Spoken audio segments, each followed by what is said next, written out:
couldn't climb at first, but I've only stumbled over diamonds, and I no longer fear the worst.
I'm trying to get to you. Yeah, I'm trying to get to you. I wanna get to you, cause I gotta get to you. I would climb 1,000 mountains, swim across the darkest ocean, cause I'm trying to get to you. Yeah, I'm trying to get to you. I wanna get to you, cause I gotta get to you.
I gotta get to you.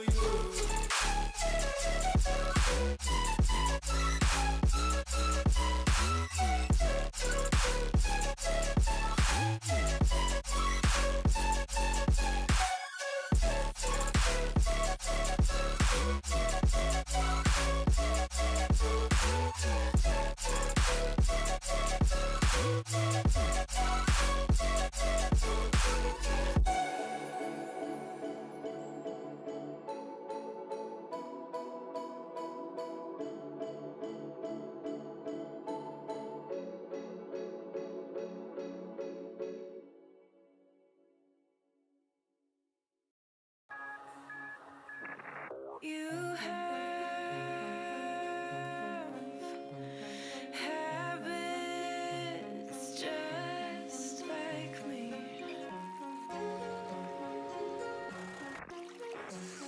Talk too much with strangers. Get way too serious around family. And I don't have any wishes, but when I kiss you, our lips fit well. And I don't have expectations, but when I daydream, I fall asleep, and our hands melt.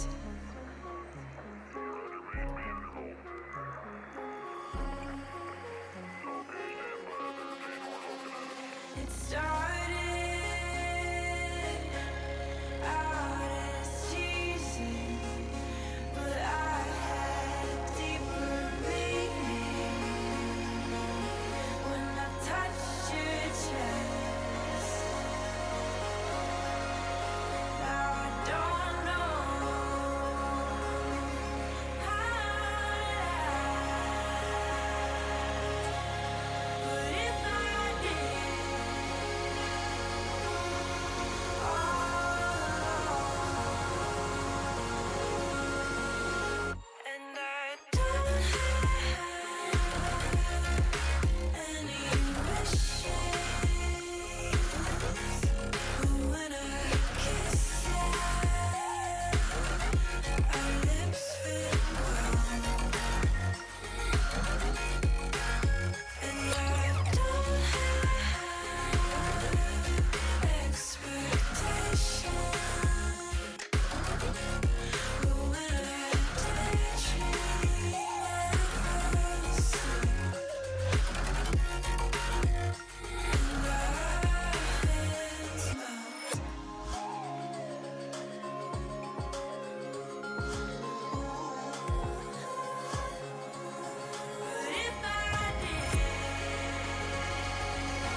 Homies, welcome on back to some of League of Legends action right here on the NECC. I'm Ralph Shagrav, joined here by Alk Battery.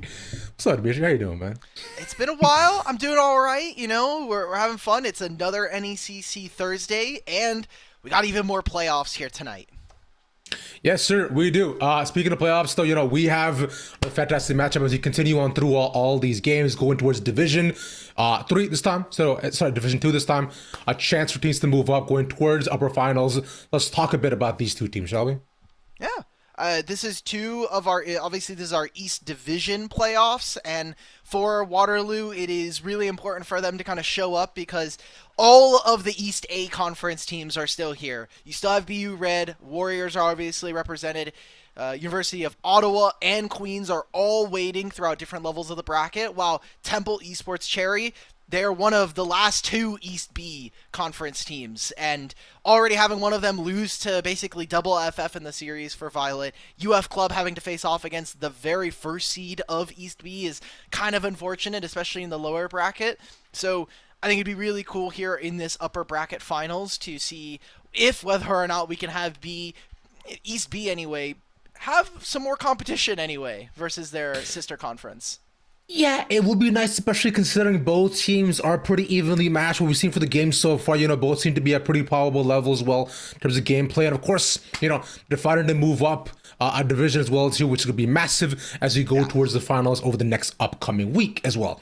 So it should be a lot of fun as you look to get into draft in just a little bit as well too. But for now, you know, you do see the rosters right out there.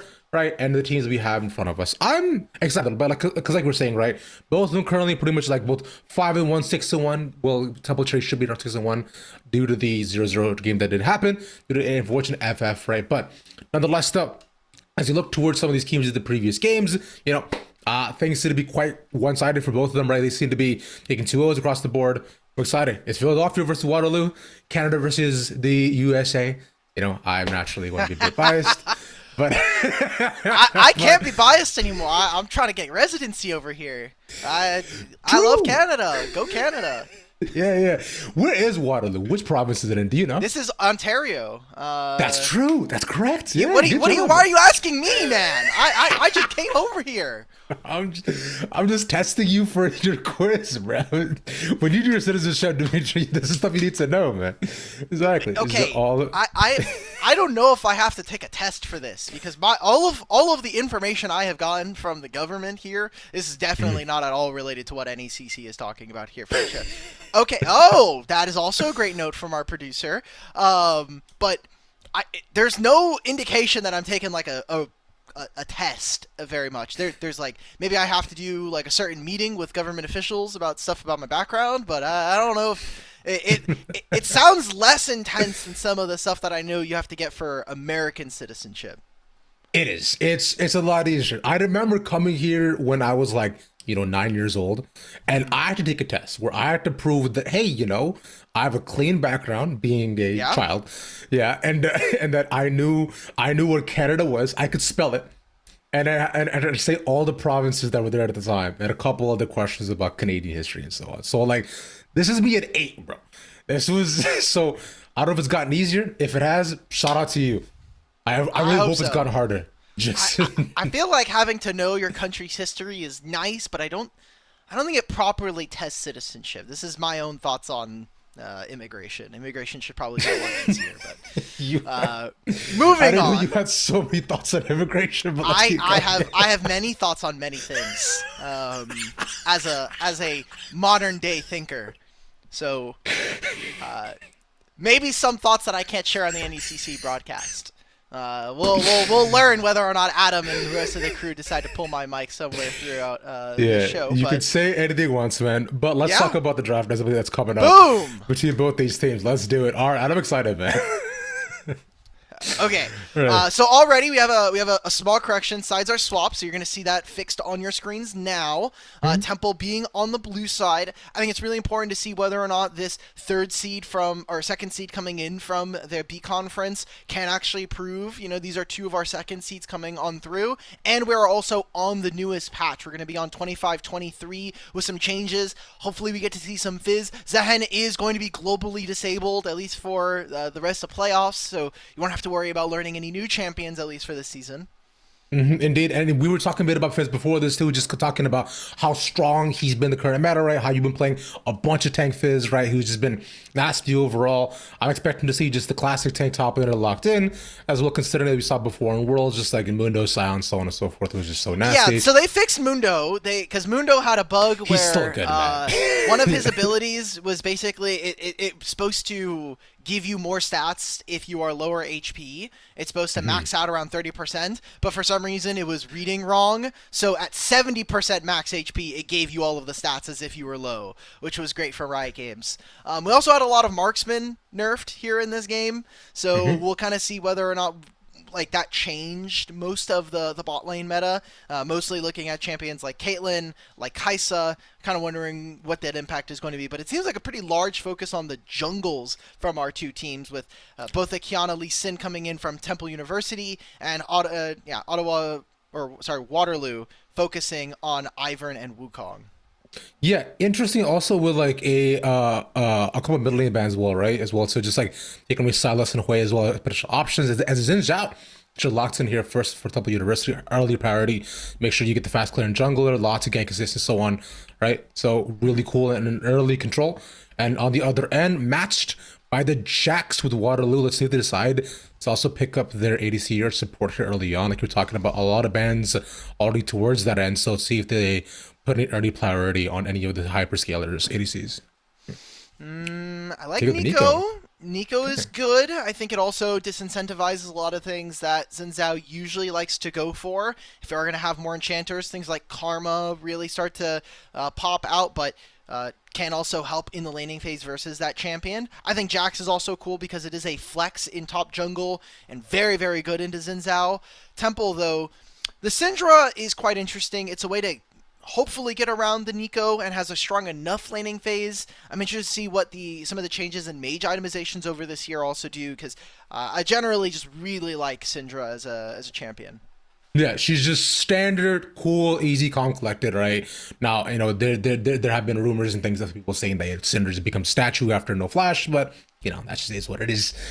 Simple, unfortunately, immobile mid laners and enchanters. Speaking of which, mobility comes forward as well on the other end for Waterloo, with Jax, Nico as well locked in, and Cassante on the other end as well too. This is solid picks. I do wonder if they do decide to actually continue to flex the Jack towards the top lane, especially up against the Cassante matchup here too, considering how volatile it'll be and how much Cassante can just continue to take over the game. Interesting. Yeah, I think this is most likely just going to be the Jax going top lane, but that's why I think the flexibility is so appreciated. If they find something maybe in jungle that's a little bit better, if maybe they even think that there's a different top lane matchup, I would really hate to see a Renekton in this game. We'll see. Coming on through, it's a lot of focus on 80 carries for Waterloo's side. You have, I think it's more of a case because we know Temple Cherry, they have a player that has played a lot in some of the amateur tournaments in Tier 2 and Tier 3. Psycho, a very big carry player when he is allowed to play some of his good marksmen. So Kai'Sa, Yunara, and Sivir taken away, I think are very smart, but there are so many other champions. I always kind of remember Psycho for his Jinx play in particular. Exactly that. And no Jinx just yet, but the Mbessa here. So that will be the Mbessa versus Cassante's topside. Jax will remain in the jungle, as we're kind of assuming that Flex continues to reign. I am a big fan of Mbessa, ultra volatile, and that is a choice. Do I have news for you? They buffed Mbessa's damage to monsters on her Q by 25 damage. I don't know if that's actually going to change anything, but we have a lot of people who are freaking out about this change, even though Mbessa was already a good enough jungler in my opinion. So this is still technically a flex. We'll have to wait to see where people are going to be locking it in. Temple, though, go for a composition that is very good at controlling space. Xayah feathers. You're going to have Cassante and Xin Zhao as great frontliners. I think the flexibility of a champion like Xin Zhao to allow Rakan to jump forward is really interesting. Syndra's also great at controlling space, but it's all about the engage. And what I'm worried about here for Waterloo is that this team just is very fragile and doesn't have very easy ways of walking into your opponents. Like, how am I as a like an Mbessa is supposed to walk forward and get damage down? I have to basically just land a blind ultimate. Maybe we're looking for like a flash leap strike and a counter strike coming on through for Jax. Aside from that, I do find it is particularly difficult for the Warriors to find much success in this game. I'd be interested to see how they're going to be able to get around that, whether that's going to be control of vision, maybe just slamming the lanes because you have an Aurora plus this Nico. Yeah, it's interesting, right? Because on the other end for Waterloo, right, where they have this much more a pick-based composition set up, right, where you can like try to just basically pounce on somebody and just remove them from existence within a matter of seconds. On the other end, for Temple, right, this is well-balanced, easy, good front line, right? So this is like what I expect a lot more out of just like good scaling compositions out of them. So I think going towards late game, I think if Waterloo don't have a pretty prominent start, then I think Temple, may have some pretty clear advantages as we head towards there. But we can only assume and wait and see. Naturally, Jax and Mbessa have an opportunity to absolutely take over the game if are allowed a lead. But when can Mbessa do that? That's my when I'm watching this, because you think about. You kind of just like shadow box these compositions versus each other, and Mbessa can be very domineering in the lane, but Cassante is eventually going to scale into a champion that has the ability to 1v1 any of these champions on the Rift. The Jax is going to have to utilize the strong lanes that he has so that he can get to his first item. He needs basically the first 2 or 3 clears unabated, and then you can start to be like, okay, fine, my Jax can now walk up into fights, but there's a scatter that's going to be able to stop you. And again, there's no consistent crowd control for this team. I look over on Temple University. I mean, just Xayah ult by itself is incredibly impactful versus like 4 out of the 5 champions immediately on their screen. And then Syndra scatter, Xin Zhao ultimate, all of these ways of stopping the Warriors from walking forward, I think makes it difficult for them to execute on their game strategy. And you're basically just hoping, if you are a Waterloo fan, win lane, win games, kind of. Yeah, it's tough, right? As we've been kind of expressing pretty much the entire time that we've been talking about this draft, that we're hoping perhaps even like for like a little a Nico fake out and then like a tower dive, which doesn't go as well anymore for the Nico ever since the patch her not being able to take tower shots, right? So it's just true. Bless you. That's also true. Yeah, so it makes it much tougher on their end. So, I mean, I'm thinking like, because here, what are some actual big power points that Waterloo can I'll actually look to try to abuse, besides the win lane win game stuff? I would imagine early ganks mid, just make sure the Syndra has no flash. You could possibly allow your Aurora to low roam bot, but then that's also just an assumption that I have from what I can find in terms of trends here. I would definitely say for Waterloo, the thing that's going to be really strong is their first items. I really hope this isn't like, we've seen this phase out from Auroras, just I want to see more upfront burst damage. You're going to have a Trinity Force spike here for your Jax. Depending on what our Mbessa goes for, I'm interested to see whether or not this is going to be a Black Cleaver Star or a Spear of Shojin. These 2 items really, I think, do a lot better when you know you're going into these tank matchups, but maybe you want to still go for that old tried and true Eclipse combo. I think on one item, this team is incredibly powerful. It's just after that I think gets a little bit worrisome. So they need to have not only winning lanes so that this Jax is allowed to skirmish, but you also have the ability to invade because of this Jax's ability to 1v1 or 2v2 a champion like Xin Zhao. Exactly that. So, I mean, naturally, we'll wait and see, right? Because like if they do actually manage to pull in early shenanigans here either, but for now though, I think we've looked to kind of exhaust for what the options are until we get into game naturally, and which should happen in just a minute or so. But well, speaking of which, let's get into it. And we're on the winter map. Rondo Winter. I love 25-23 already. But look, there's a little like train around the Nexus. Dude, I love This is so cute. This is awesome. Dude, Dimitri, do you remember like the super duper old winter map? No, I didn't play during that time. Okay, so I hate to age myself. But also, look at the health pots are changed to 2. Oh, wait, oh, you're right. Oh, dude, that's so cute. All the man. potions, all the potions. Oh my god, it's a little hot cocoa mug. This is great. This is one of the best things they could have done that has 0 effect on gameplay in a long time from Riot. So thank you. Yeah, this is, oh man, it's just like, it's just cute and fun, and like you're saying, I'm a fan, just to increase the aesthetics, but bigger fan of that though. All right, early skirmish, Misclick King just to walk out of that, has to back, but no repercussions. They just find some small early info.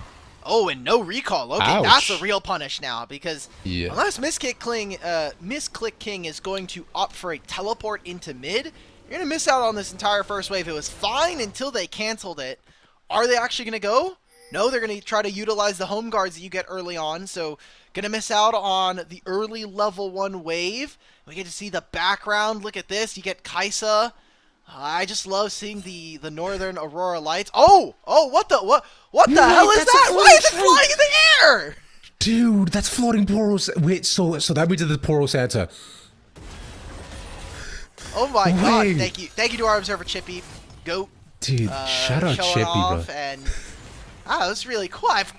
I've yet to play an SR game on this patch, so I'm gonna hopefully remedy that after this series. And as we come into this game, junglers are gonna start on the top side, so it's gonna be an abandoned lane for Chungus on the top with this Cassante. Should be able to hold his own, but hopefully this means we get to see a little bit more action between Waterloo and Temple's mid and bot lane. Yeah, my focus was definitely going to be more so on this bot side to see what either can get done, especially because they seem to be very skirmish heavy. Zyra, Khan, actually, Jin, and Nico. So for what they get done, especially, I'm hoping to see if Nico tries for any early roams, either two, but we'll wait to see what our opponents they can look to find. Nonetheless, for now, though, you know, I think junglers are both moving towards the bot side, getting the full clears in. I think by the time then, we should see Psycho and Ravioli pretty pushed in, so an opportunity there, but nonetheless, just some trades. I think it's fine. You're naturally going to be able to push with Xayah, just the way that she uses her spells and the feathers, so should be able to help them gain push in that way. And as long as Ravioli plays it pretty well, you can always use the Grand Entrance to give that knock up and stop Agrosin from moving forward. So again, it comes down to Waterloo. Can this double range bot lane actually apply enough pressure and enough damage early on? Because a large portion of Nico's nerfs were to prevent her from making these tower dives. It's to make her a little bit easier to deal with in these situations. We're already getting a lot of push coming in from Xiaolin. Looks like they are pushing in, again, just having that mid priority thanks to them catching that early recall from Misclick King. Instead of going towards bottom lane, though, they looks like want to jump up towards the top side here for Lambo. Maybe wait for the wave on top lane to come back, and maybe they can force a summoner spell out from Scorpion. Yeah, Lambo was seen early on and ping too, so you know, due to that, so he just has to be forced off, so can't get anything done. So allowing them to just pretty much trade waves and bot end, especially with Sail Lin. Actually, also believe got a deep ward there as well too, right around his red side. So possibly a chance to reconvene. Ravioli is just super low. Sail Lin pops through the portal, manages to get out, easy peasy. Okay. Let's see, what else? What else do we have here? I mean, Agrosin can show top side. We thought that maybe Lambo was going to make his way over here, but this seems like a pretty free kill to go for, honestly. Doesn't have very much mana. Yeah, I mean, it is look Cassante, but yeah, that's a just easy stun, gets the flash out, but I think the flash won't do him much good. Yeah, QW. Easy enough. Nice first. Going over to UW. Let's go. I thought maybe he had the E, was coming up off of cooldown. Ravioli does not land the Grand Entrance. So some more trading coming on through. He does like the W. That's an easy shot for Ice Ice. Take the first kill. Psycho tries to get a trade back. They both are decently low. Oh, the movement. The barrier popped. One more feather should be able to do it. And the reach is right on time with the Q. Pieces does no manage one more auto, but Can't get out of there. A good trade. Yeah, level 4 here for pieces, so that NECC does get 1 kill out of this trade. I would have liked to have seen Ravioli flash over the wall and not necessarily get back into Icy's attack range, but that ends up still being a pretty good punish for Waterloo. They get both of those kills, and they're able to stop this bottom lane from moving forward. So immediately now, we're 5.5 minutes in, and now Waterloo have opened up themselves a 3-1 lead, and the Feats of Warfare immediately. So feeling good about their chances so far, but they need to continue this snowball if they want to be able to have a stronger mid game. Exactly that, and we were talking about this, right? That like how like with the way the composition is positioned, I believe the words you said so aptly were win game. So yeah. And so far they're set up to do exactly that as you. But Lambo taking this early drag here, I believe not going to be contested by anyone on UW side. Jax is nearby, but we do see. I mean, no bot lane isn't moving either, as they are currently under tower. So yeah. All right, they just can't do much here. Easy enough. That's the tough part. There's not much for them to do. I mean, we just made a play on both our mid and our bottom lanes, so we have to recall. The wave's going to push into us. Saolin is going first. Lambo. Yeah, Grand Entrance uses stun too. Has to use the ult, and Grandmasters might, but misclicking there to pick that up. Low though, unfortunately, so we'll allow Saolin to get the trade back. And then once again, Lambo reconvenes on the dragon. Well, that's not good for Waterloo. They would have really have wished that they had at least let their Jax continue forward. Had hit level 6, they're going to re-engage. Yeah, once we're able to find it, he's stunned. Ice's just stuck in CC'd for eternity, leaving next knock to pieces. Oh, and the W lands from Xin Zhao, but they can't follow up. The healing from the Xin Zhao had max Conqueror procs. Also had the, I'm assuming, Triumph kick on through, because basically got to live, plus the healing that you naturally get from your 3 talent strikes. So really tight play there for Temple University. This Cherry team making very good bounce backs here in this game. Ultimately, it is still not the dragon taken, but a lot of good gold going over to them early on. Maybe a play here in mid. Should be able to find it, son. Yep. Nice, dude.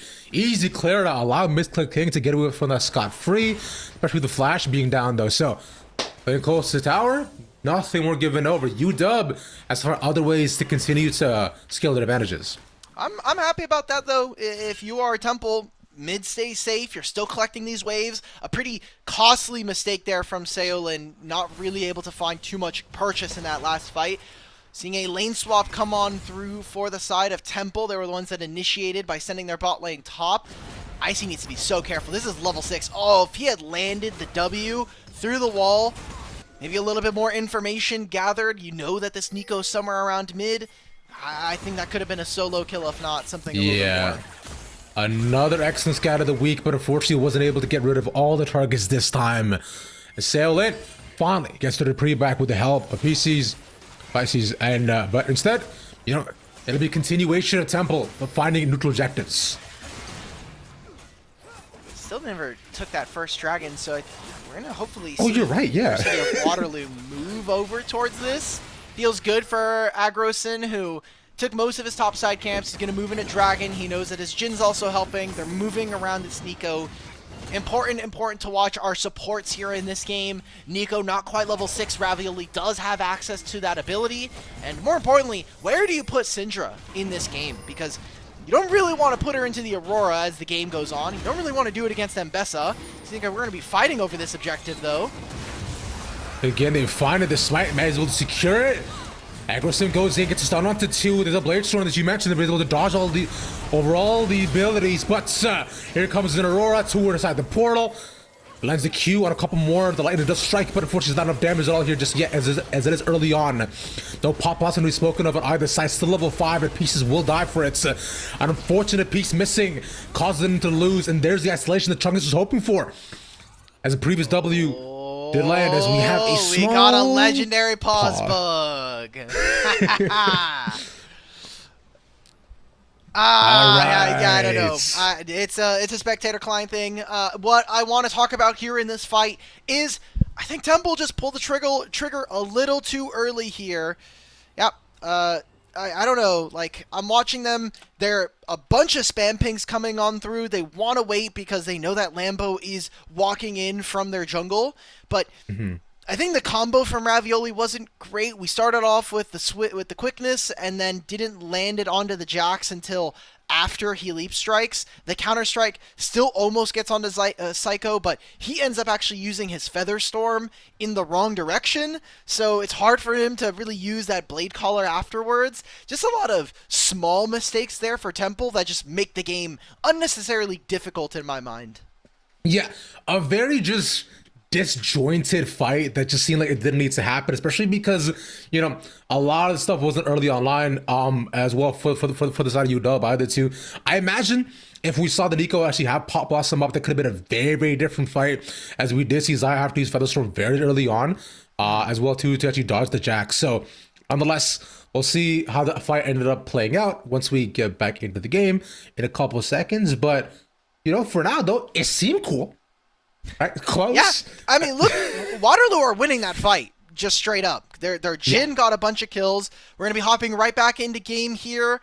We're gonna go right after this dragon fight. Unfortunately, Psycho's gonna force enemy flash. Icy's just dead. That's a great shutdown. But I'm looking at other parts of the map right now. I mean, my Aurora is so strong, and I don't think they have very many ways from the side of Temple, at least for the next 5-10 minutes, of dealing with this champion. No, not at all, because you saw the Aurora was able to actually walk into the fight pretty easily, right? Just like cast 2 full decks across 2 different people, and from there, just like going into between worlds into, I think it was the ATN support as well too. So that just a complete isolation combo with the Jax, just giving such assassination power. Speaking of which, bye bye Mr. Kling. Oh no. Oh well, that's bad. Thankfully, you've already completed your item. We'll see what Seolin can do going forward. Also, again, this is something that we just talked about a few moments ago. Where is Syndra going to be in one of these lanes? Because we've already seen that the Aurora matchup's not doing great. I think the only time you can put this champion in a side lane is if it's going to be matching Ices and Pieces. But outside of that, it's really difficult. And now we've already seen Scorpion get a kill now. It's only going to continue that snowball that we're expecting for Waterloo. I mean, we have Dragon spawning in 2.5 minutes. I expect with the item spikes that are starting to come on through, this is really the apex of their power early on.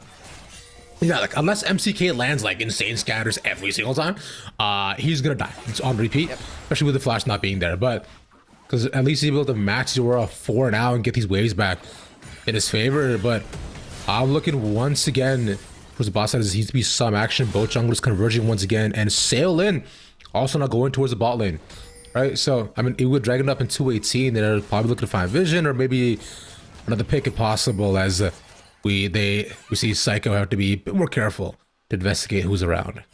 Oh, he's fine. They're looking right now. This would be Alpha Vision.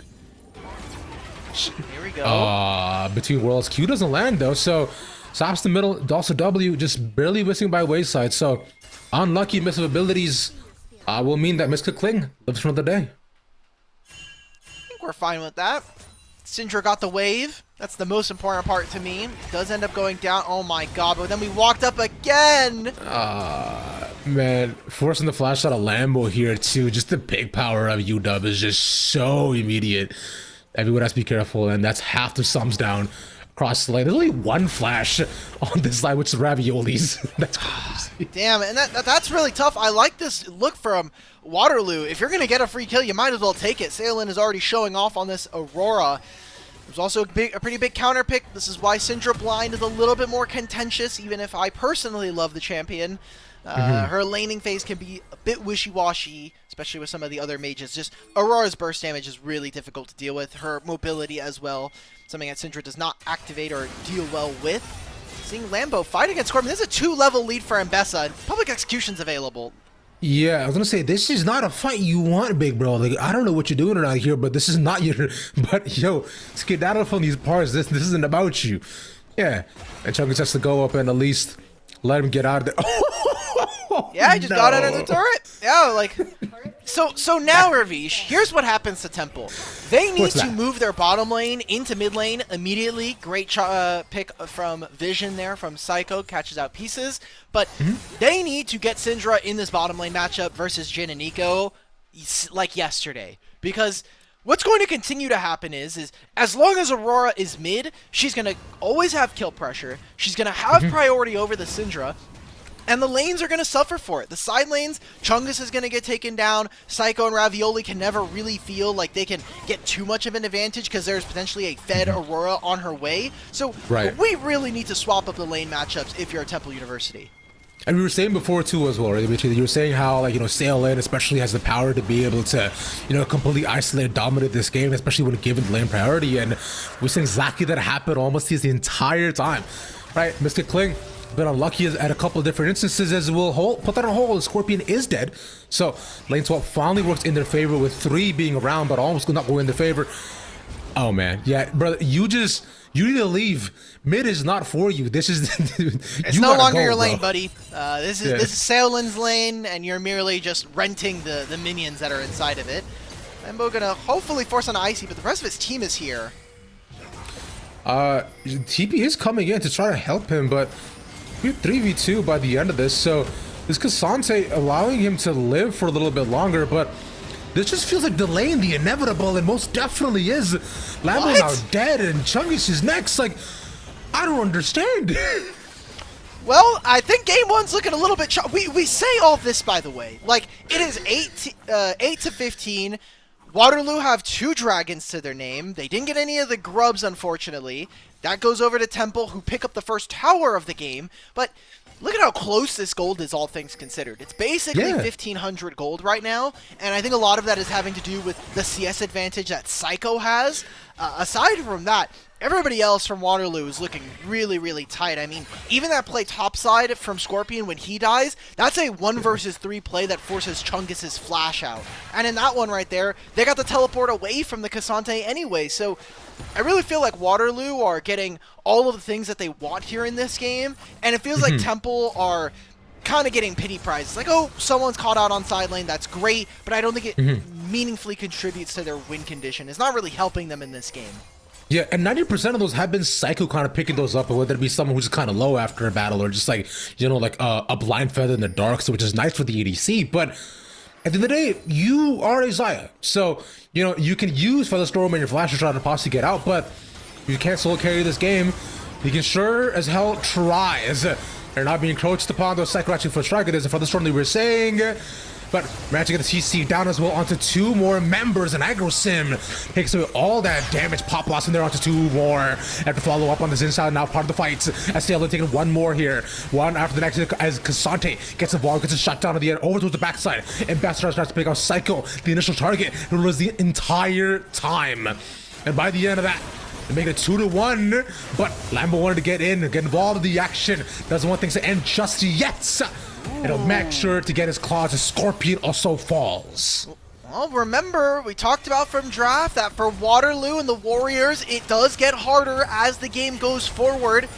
Players are going to get more and more tanky, they're going to get more levels and access to durability, and in that fight alone, we were just talking about the small advantage in terms of the gold that they had, but then we watched the fight, a lot of the abilities not being able to land. I think great baits from Ravioli and Psycho.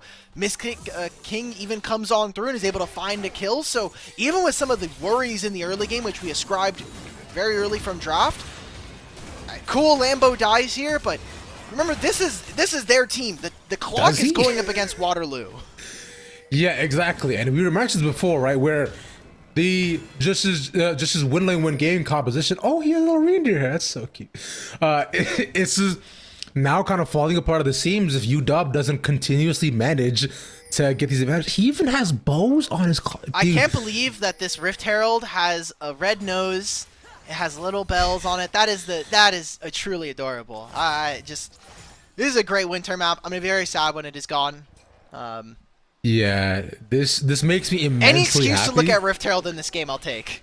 Dude, honestly, there's just so many fun details on this that's just like that are so sick. But you know, shout out Riot Games one time. Haven't said that at all this year, but you know, just for once.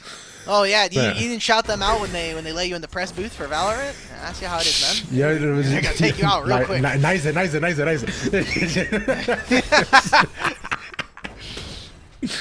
Point is that we're talking about League of Legends today, right?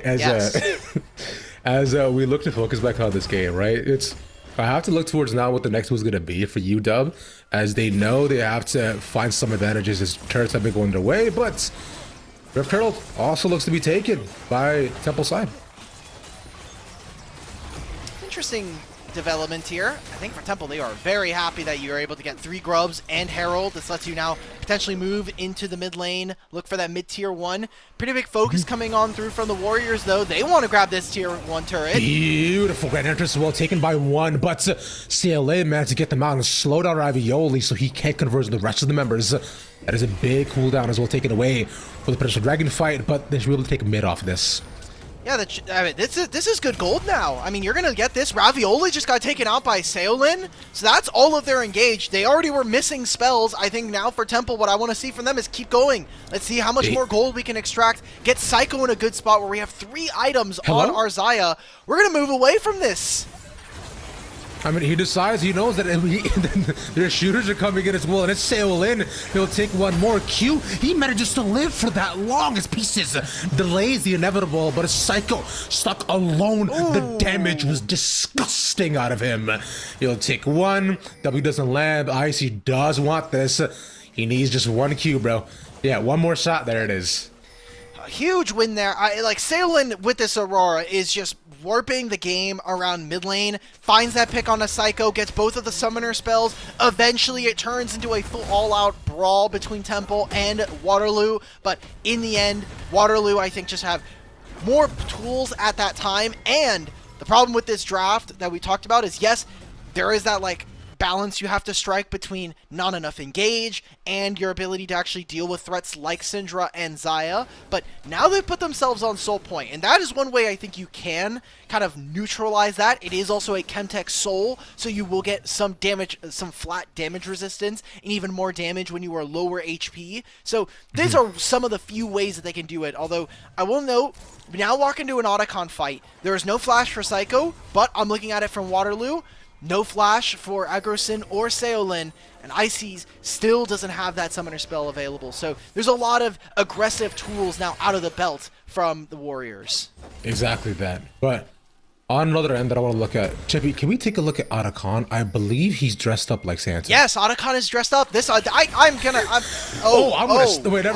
Lambo was almost dead. 3/4 of his health. Pop also used early on, and just one member too. As look to pop in, try to find one more if they can. Psycho doing a great job of ringing the 5 feathers over the wall, but it's just small bits of damage. Aggression goes in once again. Takes out another 2 picked off right away, but they should be able to get one back. Jungler for jungler, support still dead. It's just the TP now to come in to delay them for this current moment. But now finally, Scorpion to come and re-engage, take with the mid laner. All weak points taken away of Temple University. And so the rest have to fight there out, but they can only do so much. There it is, Featherstorm dodged. Ice doesn't actually manage to see Psycho as he gets out of life, but just barely. Very close fight. While all this is happening, by the way, this 4-on-4 that went forward, I see looking forward. He's getting a lot of healing from the honey fruit there. Ends up getting the kill finally onto Psycho.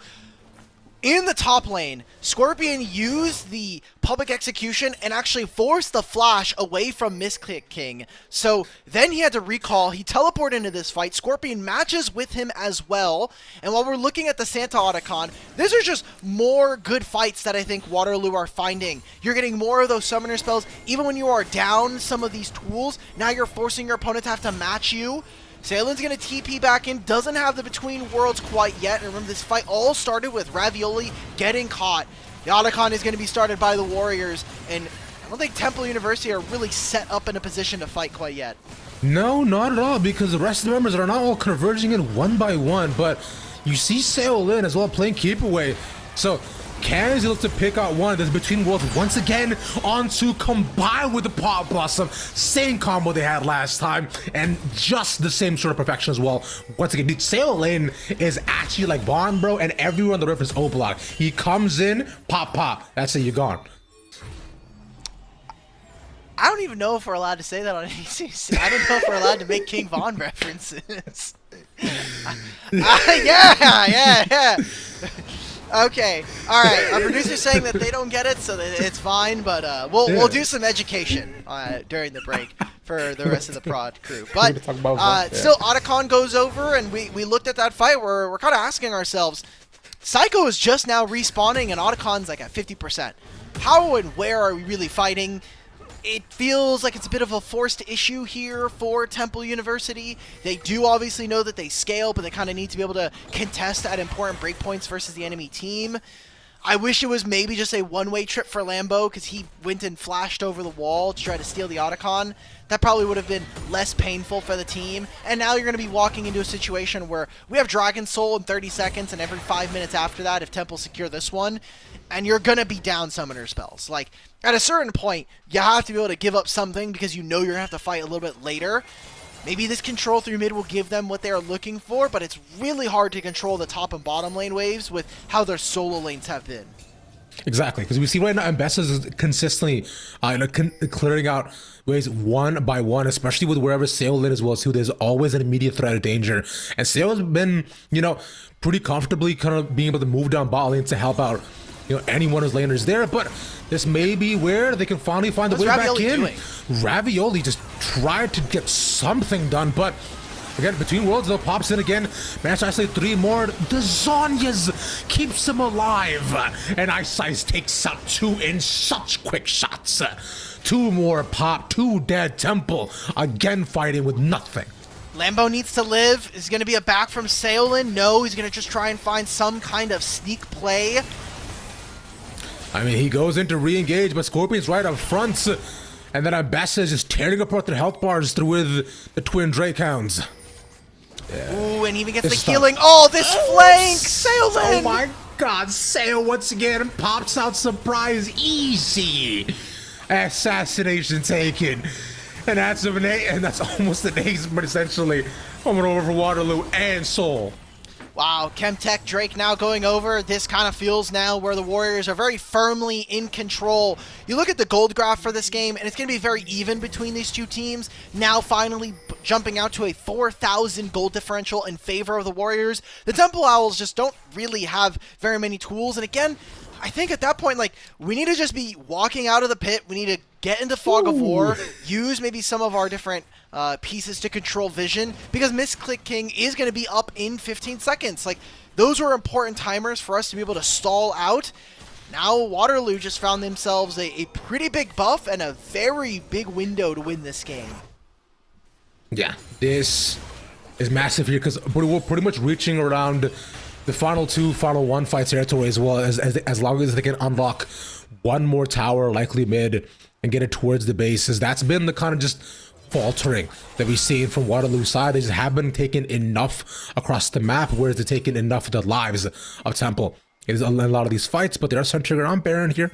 Once again, Scorpion has TP, so can converge if needed, as all these lanes continue to get pushed in one by Waterloo. I need Ravioli to just... All you're doing this game is you're using Grand Entrance to stop a Jhin, or sorry, you're stopping Jax, and you're stopping Aurora from getting onto our AD carry, because at least from just this first game, it is immediately clear to me and hopefully the fans at home that Psycho is just the best performing player, at least in this game #1. And if there is any chance we're going to see Temple win this game from this position, they need to set up and basically play fully around this 4-item Xayah right now. So I'm glad we get to see at what looks to be a snowman's version of Urgot. Yeah. But this is now going to be that Baron started up here from Waterloo on no vision. They've only sent Icy and Agrosin. Finally, a blue trinket is going to spot this out. But how do you enter versus a Nico? We were saying, right, it needed to be on Ravioli to make something happen to set up this play, but now they finally see this. It's just too low. It'll be a smite away, essentially. W taken. There you go. It goes towards UW as the fight ensues. Lamu's in the middle as the rest of the team is leaving him behind. Bro, they left him to rot. But the execution is clean. Once more, they take the double kill as Scorpion's now in. They do manage to find the Aurora too, but he's left alone. Saolin finally picked off, but at what cost? It's a 4v3. It's as good as it's going to get right now. We are walking forward. Psycho's trying to do his best as well. Defender continues to reign supreme as he manages to pattern, but one more auto would be able to do it. They're actually managed to find him.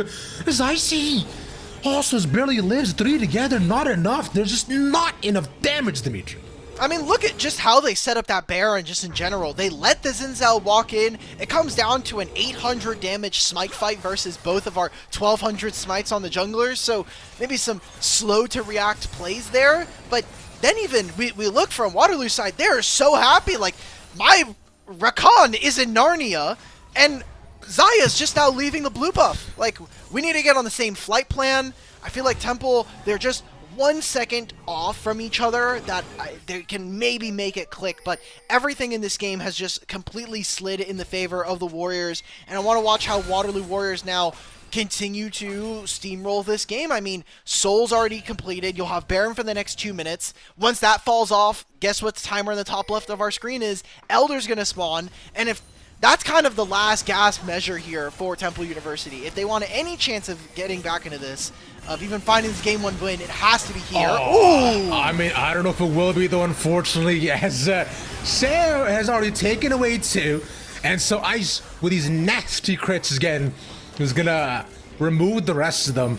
And we're leaving Lambo to essentially try to escape where he can, but seems to be pretty much at a fallen cause. The rest of the team, let's open up mid, the base, and likely take the game from here. Alright, if Scorpion's a genius, we're literally just marinating Lambo. Do not kill him. Do not kill him. You just want him at 1 HP and chase him off.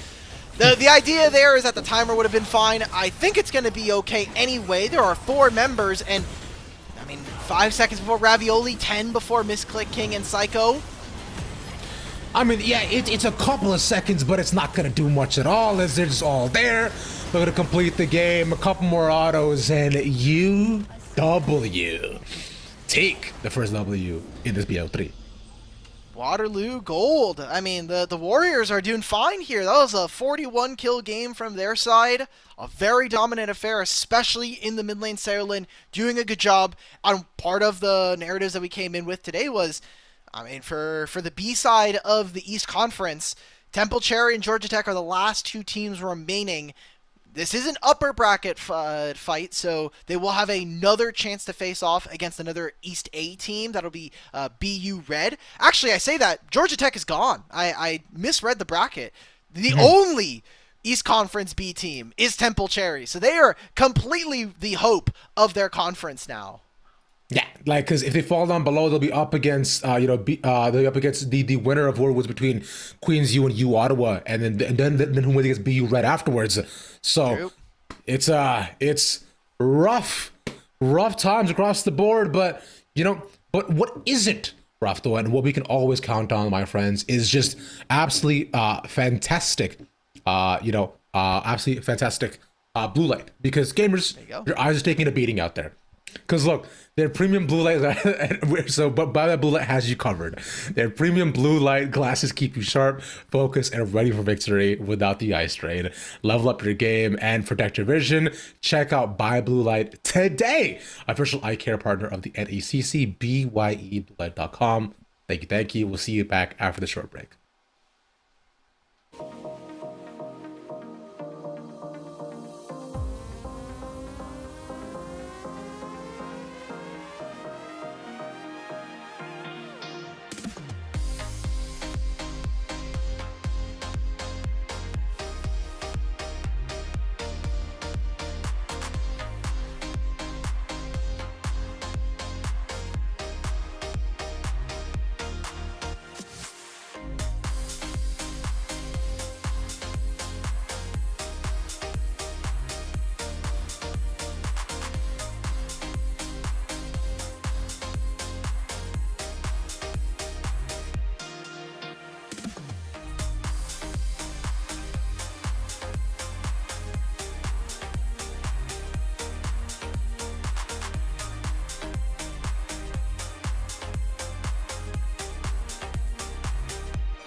Homies, welcome on back to NECC Thursdays for League of Legends.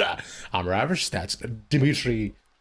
Do you know what? I wasn't gonna say your full name, but I stopped myself instead of just. Thank you. It's okay. It's not on my Twitter at all, guys. Like, it's fine. My full, It's fine. full government name is not on there. But like Ravish was saying, we're here. It's the second week of playoffs, and we got a lot of important games happening at the same time.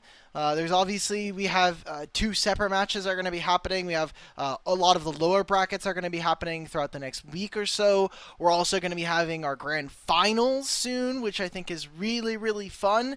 And here in Division 2, another perk of being able to be in that best of 5 is the ability to potentially move up a division, go into Division 1, and start playing against some of the very best here in NECC.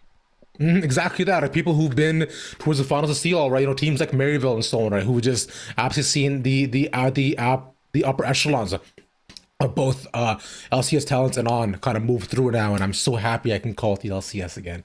It puts a smile on my face. As we just should look towards what we have today, though, into the game we have going on for who might potentially move toward and up a division between Temple and University of Waterloo, as UW currently up game 1, you know, a decently aggressive start and a composition that's scaled toward exactly that too, but some signs of brightness from Temple, and we'll see if they can continue to scale towards then a game 2 to take us towards game 3 here, Dimitri.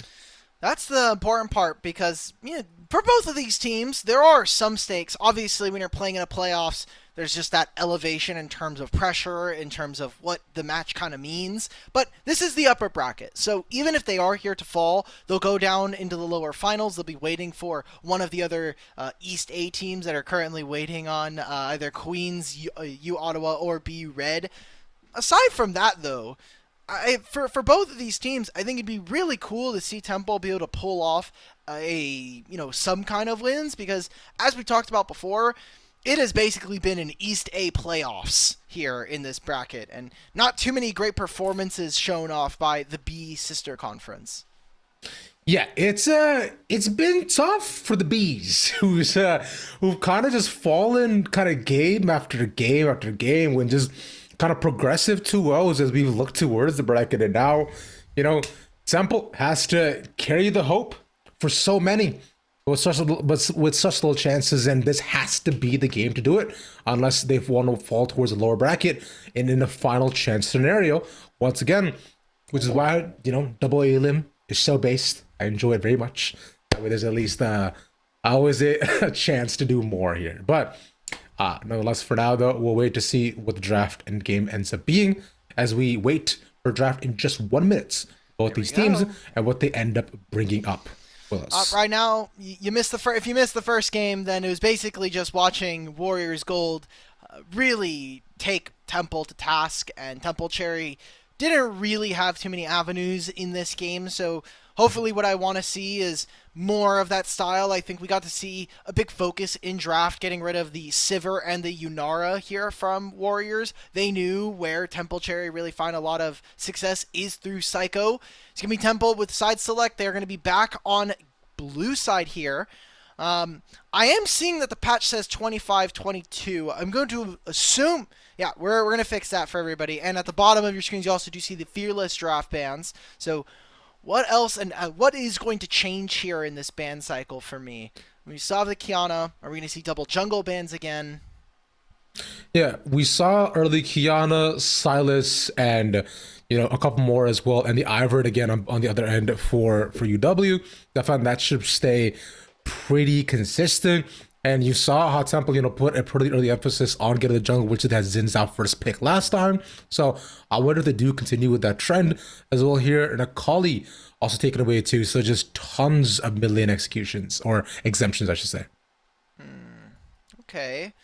Ivern was something that we also saw in game number 1. Akali, very similarly, again.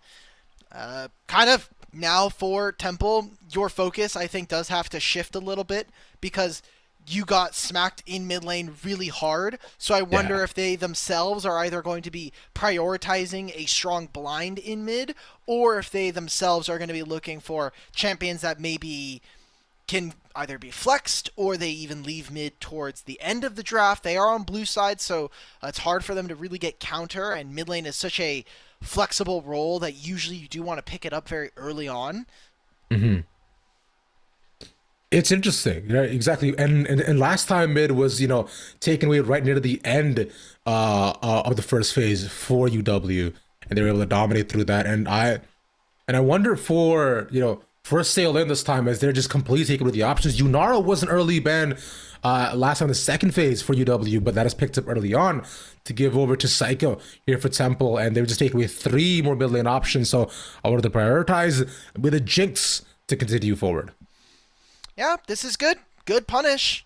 I think that Jinx just does everything that Yunar really wants to do, but just even better. Yunar is a very strong one-on-one duelist, which what we have seen throughout the year, but Jinx is just that hyper carry. I think Rek'Sai really accentuates kind of the style that the Warriors are going to want to cycle into, which requires basically you dive in, you get one excited with this Rek'Sai ultimate combo, and suddenly it is incredibly difficult for Temple University to really advance in meaningful ways. We'll see them respond with an Elise on 2, expecting that is going to be a bottom lane support. Right. So they want to continue forward with some more order, because last time they had a very standard mid lane with a Zyra Cloud here. They'll pick up the Artie as well too. That's been a pretty consistent pick across mid lane pools, and as with them taking out Kiana, Akali, and Talia as well. So no early assassination options. And they did leave the Silas open for last game, so that's an immediate pickup coming out for Sailden. Okay, so good. I think I'm fine with this. It's going to be early lane priority here coming on through. When you look at how these lanes tend to interact, Jinx, with her range and with the rockets, should be able to clear the minion wave rather easily versus Yunara. But a 2v2, if this is going to be elite support, does mean that you have to be very careful, because it's going to be an explosive bottom lane that even on level 1 and level 2 can really chase you down. Silas, I think, just adds some really interesting works. It means the team is a little softer to engage. And I wonder how Temple will react, because they kind of have to pick champions that are not going to give over great ultimates in this game. Yeah, exactly. And we were talking about engage options last time too, when we saw that kind of like pretty safe consistency where there were a couple of options coming out for UW for how they wanted to and could engage, especially in these 5v5s, but they counteracted that by just dominating early. And I would expect more of the same. No big stuns and CCs so far picked up, but we've taken away the Braum and the Poppy. On the other end, Alistar and Lulu as well, so to cut down support pool even more so. And there's the engage option we're looking for. One that can run down a singular lane as fast as possible. That's Sion for the top side, so already blinding it. Easy, safe pick. All right.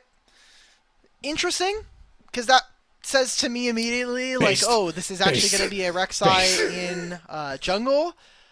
Also, Ravish, I don't know if you'd be saying based. I think this is one of York's worst matchups.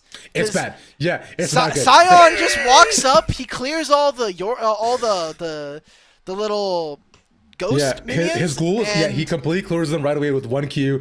They get absolutely eviscerated. And it gives him W stacks as well, so he's going to be even more tanky. Like, who on Temple is killing Sion in this game? Yunara? Yunara is going to take forever. While that's happening, Jinx, Rek'Sai, she's on your backline immediately. This is going to be a Emilio on 5 coming on through. In theory, it is fine. Now that we know that this is going to be a Nautilus in the bottom lane and Elise in the jungle, I like it a lot more. But I don't think Emilio offers the same level of protection versus what Temple are going for. Temple have a lot of burst. They have a lot of ways of just picking out individual targets. But now we're looking at this. I'm looking at from mid position. Saolin had an amazing game number 1, and now we're going to be coming into team fights where he's going to have Spirit Rush to get into the backline or dodge out on different spells. He can even take the Nautilus ultimate, which gives them the pick ability. I think a lot of this has gone in the favor of the Warriors, and I think I'm hard-pressed to imagine a world where, with the information we have from game number 1 of this series, Temple are going to be on a really, really big back foot for this game, too. Exactly that. Now, as well, I'm also hoping if Sailin wants to, you can take also your ultimate and use that as silent completely as well to even leave the maiden as well to do work, especially because he'll scale off the AP, so that means the maiden will eviscerate minions off the AP scaling because of how much damage she'll be able to do. But that's just a side point as you look to get into the game once again, round and round. We go. Oh my god, he's so cute. Oh, I love it so much, man. Oh, I love this map. This is great. We're going to be seeing Temple University again exit from the blue side. Maybe they try to go for a level 1. I mean, it is Elise and Nautilus. So if there's ever a chance for it to happen, we're going to have a 4-on-5. Agrosim is not here. I also want to note some interesting developments. We can look at Seolin going for the Electrocute here in this matchup. We're also seeing a Dark Harvest for Lambo. Kind of tells me that he's expecting there to be a lot of fights. Maybe we see a lot of attention in mid lane because you are playing Elise, and early on this would be a pretty good matchup for you to find in the 2v2. Mm-hmm. And especially considering all the attention that was paid to Seolin early on by Agros, and you definitely don't want to let him just run amok once again as he was. He did become a picking machine as we got towards the later stages of the game. As soon as he popped forward, there was no chance or hope of anybody surviving. But we'll wait to see what is going on as well. So no one found early. Both junglers, once again, going to be looking towards... Actually, yeah, we're starting on opposite ends of the map this time. So, clearly priorities have shifted. Yeah. Early vision from Seolin. You now know that the Elise is here on the bottom side. Now it's up to Lambo. What choices do we make in conjunction with our lanes? Because if I'm Psycho and I'm saying, oh, we just got spotted, is there any chance we can look for a level 2, level 3 gank on this bottom lane? Because you already kind of know that they know where you are, and this ward coming in from Waterloo on the top side near their Raptors, there's very little information gathered from Temple. So there's a lot of different things that I think they can do with the lack of information that they have, but for Waterloo, they can just say, okay, cool, we know that Elise is there, so as long as she doesn't flip the game early, I think we're pretty happy. You're going to be an Elise who is pathing towards Yorick and Scion. That sounds very miserable. Yeah, which, as a Yorick enjoyer, this is not fun. You are pretty much just looking to survive until you're able to lane swap, right? That is going to be probably your main priority, to try to force lane swap as early as possible, so that you can add value to the game, push down your towers, and hopefully use your Maiden to the best of his ability. Especially with Maiden also being nerfed a couple of patches back as well too. Level 1 Maiden just isn't as good anymore. As they it's a counter jungler. Both junglers know that they're there, by the way. So Agrosin was in Tremor Sense and saw Lambo. Lambo, when you are playing versus a Rek'Sai, you know that you're getting Tremor Sensed. You'll see the indicator on the bottom of the screen there, so they know. Good pick.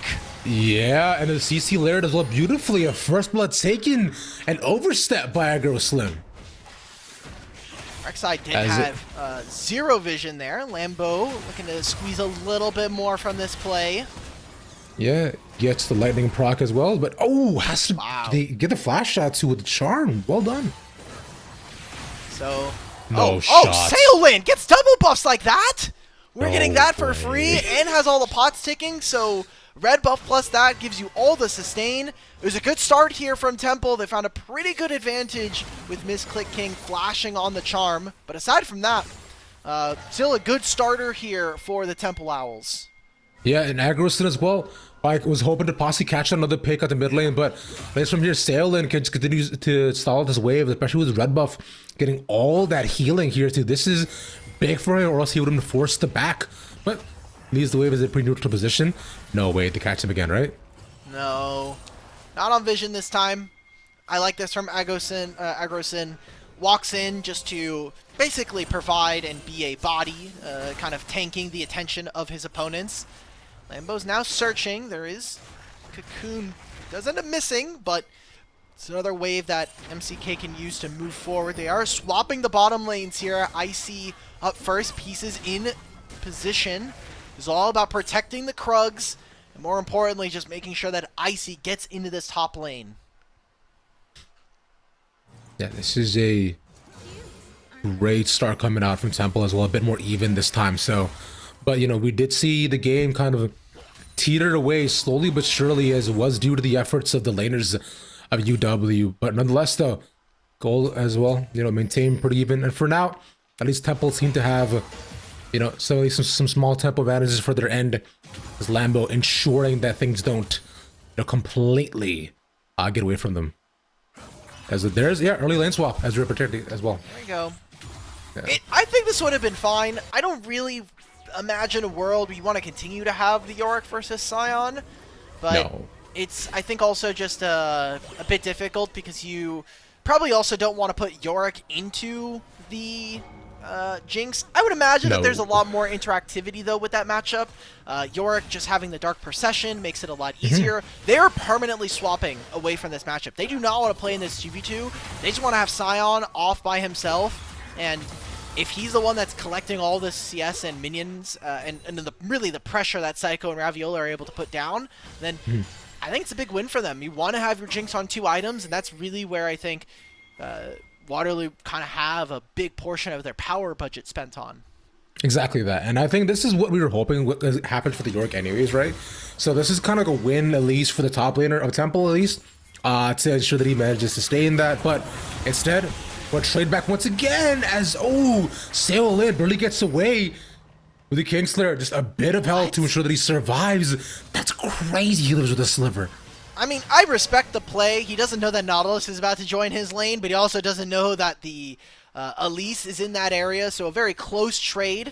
Misclick King, not a ton of mana, but does still have the ability. Oh! No shot, though. The Q landing and this small bit of assist from Pieces gives him essentially the solo there. That's a huge win. I mean, there was very little mana. That was an Orb of Deception, and basically had nothing after that, so Misclick King is now going to be able to walk back to lane. This opens up an angle for Waterloo to start up the Dragon. They put down the Chompers. They're trying to dissuade them from trying to go in. They put the CC as well, given over, but especially with the isolation of Aggro will mean they will fall.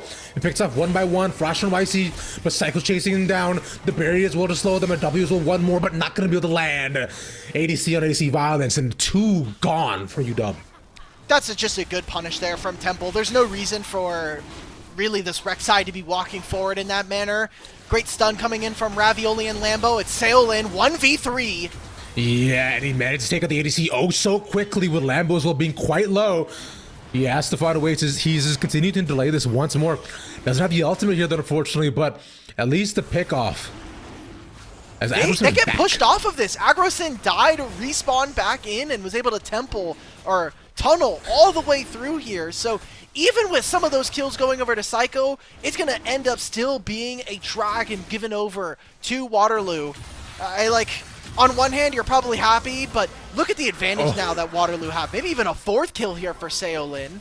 But he gets to start off 3-0, and if you're Temple, you're saying, I mean, I guess Psycho got a kill, but 2 of those went over to Ravioli. This seems like quickly another Sayo win game, and I fear for the side of Temple University for what they can do. But at least, he doesn't have 5 good ultimates, only 2 or 3, so it's not, at least a small advantage they can hold. Smile. I'm sure, but those ultimates are pretty big, and the cooldown is reasonable enough that you basically you only have to cycle between 2 of them. Right there. No cocoon being landed from Lambo, and with none of his laners nearby, it's going to turn into 3 grubs here for the side of the Warriors. So 3 grubs, first Dragon. You're already winning this mid lane matchup. How much more can we really see from this Waterloo team? Because these are 2 of the second seeds from the A and B conference, and while Warriors, they did end up losing to BU Red, they might not have to worry about that team as they got taken out 2-0 by Temple Cherry. So maybe just showing off a little bit here, but if they don't have to go up against the first seed of their conference ever, this could be a situation where Warriors Gold are looking very much favorited going into the finals of Division 2.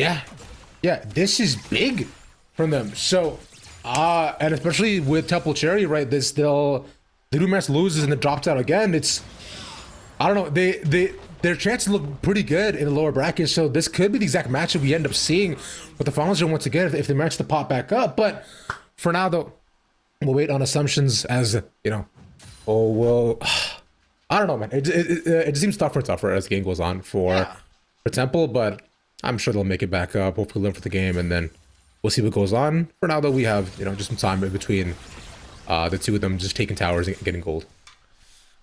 So we crest into the 15-minute mark here, and it is hardly even like a 500 goal lead for one of the teams. But we were looking mostly at our bottom laners. There's potentially a dive happening on this side of the map, but AgroSyn is slowly making their way into the bottom side jungle. You're seeing if maybe they can squeeze one more summoner spell pieces. Not quite level 6 yet.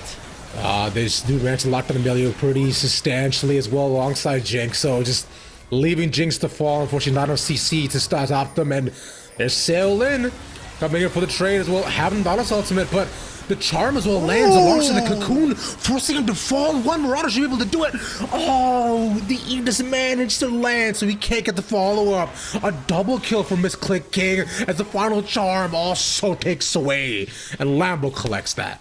We invested so much for that play from the side of Waterloo, and for Temple, they come out big winners for this. They get a huge wave denied versus Jinx and this Melio. They even get the shutdown off of Saolin, and now get to turn around a pretty big gold lead. Barely 500 is what we were talking about before that play. Now 2,000 in favor of the Owls.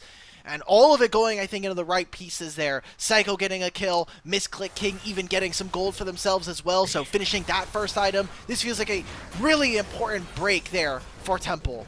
Exactly, because that's huge, because now at least for Misclick King, with the early item advantage, he can honestly hope to match up against Saolin, right, with the looters down his end, and then not getting Psycho ahead too, as he was the biggest shining spot of the side of Temple the previous game. So him being ahead can only be a positive thing for the side of Temple and managing their advantages in terms of team fight. Speaking of which, Saolin has to flash, tries to re-engage, but you are up against 3, but you are bound to fight with one more check. He's barely surviving with a sliver of health, and it's AgroSyn to pick up for 2.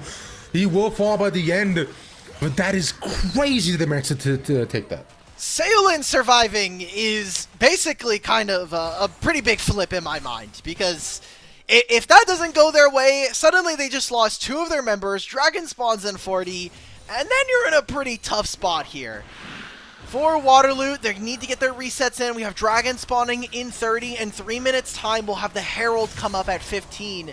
So very important for them to take their paces, make sure that we're getting the gold in the right places, and also spending it. Again, still no completed item here for Saolin outside of those boots.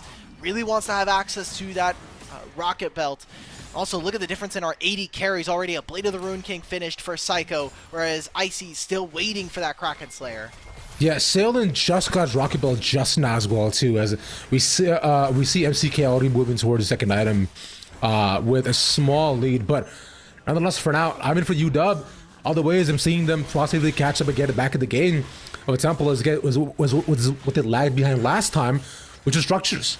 Right, they hadn't taken their second tower until like healthily almost 20 minutes in the game, so that's where they're obviously to pick them up. Dragons actually maintaining in their favor. A second one they're already setting up for as well. We saw Ravioli take a reset, get a few more wards. They want to try to fight over this dragon. Bottom lane River almost fully in control of Temple outside of a single scuttle taken by AgroSyn, giving him vision. But aside from that, it is a very, very dark river for the Warriors. And if this Warriors gold team wants to walk forward, if they want to be able to really do much, they need their Scion to be there. So watching how Chungus affects the Scion and is hopefully able to keep him trapped will make it significantly easier for Temple to contest for this objective. That's the Scion ult, though. Are we fighting?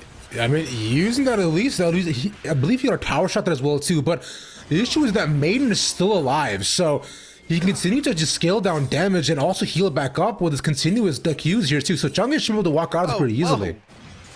Alright, Dragons being started here from Temple University.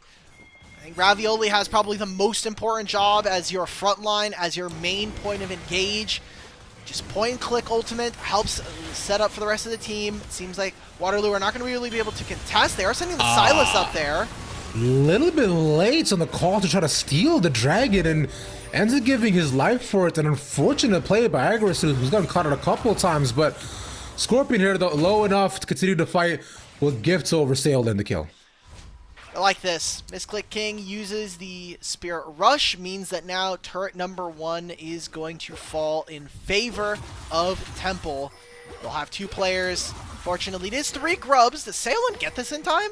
If he gets first turret, then this guy's super paid. Okay, that would have been a massive tragedy if I'm Temple University and I somehow lose 1v1 as a Yunara versus a Silas. Doesn't end up happening. There's a 1-for-1 trade-in kills, but Dragon most importantly going over to the Owls.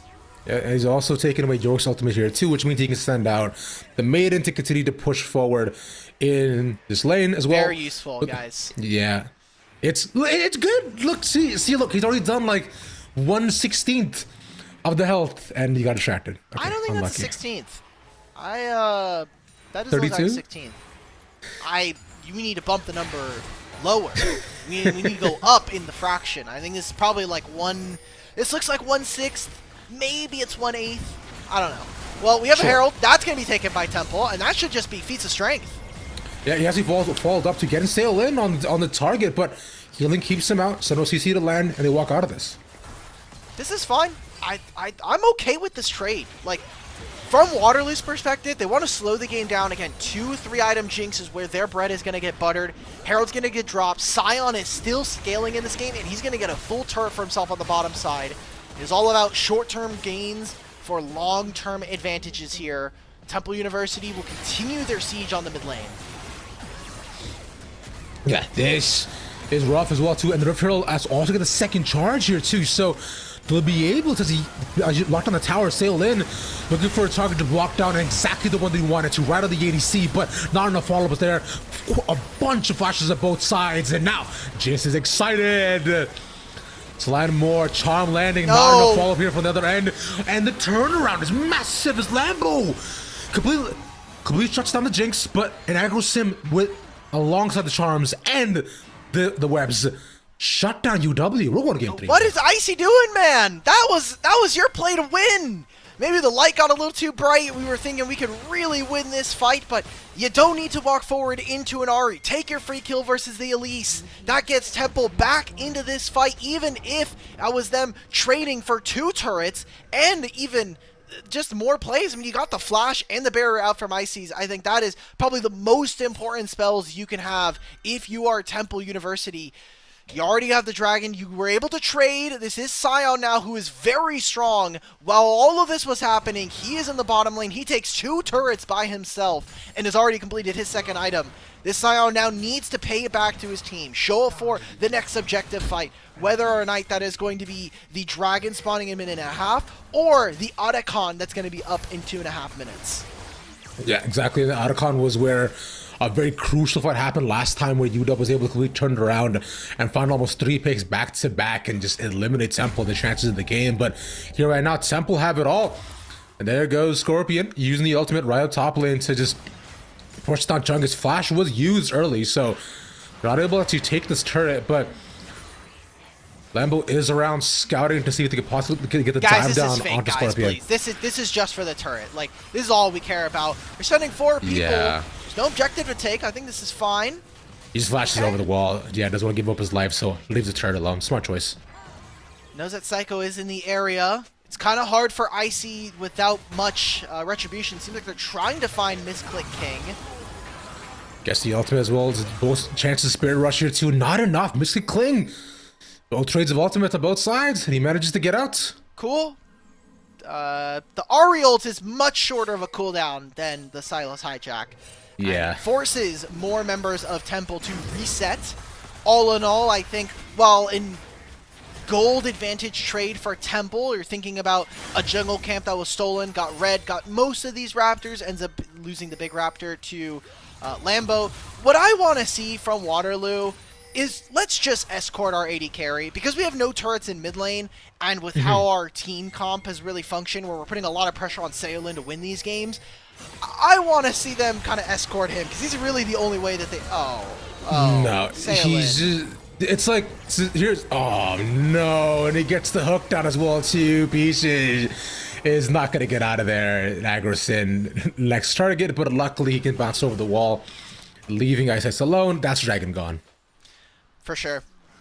Saolin is definitely playing with 0 map on board, because that is basically the bunch of plays here in this game have just shown, like, oh, we're gonna continue to aggress forward because I assume that that it's only them. If it's just them, that's a great punish. But now multiple times here in this game, we've seen Saolin fall because of the fact that we are engaging on plays where there's reinforcements there for Temple. So We wanted to see Temple bounce back here in the series. So far, they have shown us more convincing gameplay. They'll grab the third dragon of the game and start up the Otacon, where I don't think Waterloo have very many options to actually contest this objective properly. Yeah, and like, if I am to also take a small gripe at it too, like Sailing last time was just so far ahead. His execution power was, you know, immediate and efficient. This time, he just hasn't been able to have the same prowess with the Silas strike. He needs a bit more time to be able to get these one-on-ones, especially because of Temple being farther ahead and having more options of escape and just, you know, delay. So here, he's kind of just walking and dying. And Aggression as well has been a couple position as well too, where he's just has not been able to pop off just the same. As we see the cannon minion just completely covered up, though my man is cold. But I would hope he's not. You just said he's all covered up. Why is he cold? well, you know, sometimes like he's probably wearing cheap material from Walmart, bro. I don't know if Santa pays him too well. Whoa, whoa! Why are we making an assumption that the minions are poor? Like, Bro, I'm just saying they seem overworked and underdressed, man. Like these guys are coming in every second. Where's Santa, bro? Where's the bus? What's up with the fit inspection, bro? Like we're doing a lot for these minions, and all they do is give you gold. They give you experience, Yeah. and they keep spawning. Like Exactly. there can't be that much of a breakdown of this one.